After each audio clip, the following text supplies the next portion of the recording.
Forward. In the Depression before the Great Depression, a meal cost 15 cents, gas was 16 cents, and my family lost a fortune in the Nevada desert. I'm still looking. The pursuit continues. This is an invitation to join our story. I realize hardly anyone will read this part. It's usually where all the gratitude and boring stuff goes. But what's important to me is that you know that it's true. It is a story of finding and losing many things: money, a mind, love, and honor. I have the diaries, oral stories, maps, photos, and trips, journals, the whole history. There really are missing inheritances, missing minds, and missing parts to the story. Most of the names are true, but for the sake of the living, some have been changed. As little as possible has been made to the actual dates and places, although I have altered actual chronology in parts to tell a better story.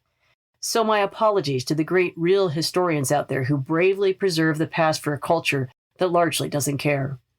I can only quote Napoleon, who said, "History is an agreed-upon set of lies."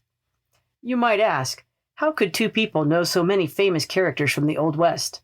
And I would say, the Old West used to be a very small world. It had very few people, a whole lot of it very empty geography. If you didn't personally know these folks or experience the events, you sure knew about them.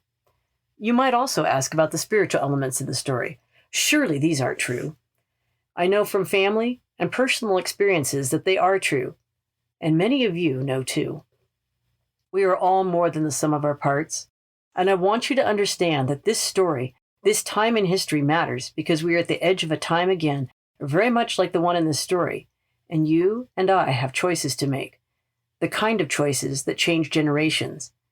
Maybe you'll find what you're looking for. Last thing, I haven't written this in my own name. I just want to be completely transparent. I am still on the hunt for some of the lost claims myself, and where truth and treasure are concerned, discretion is the better part of valor.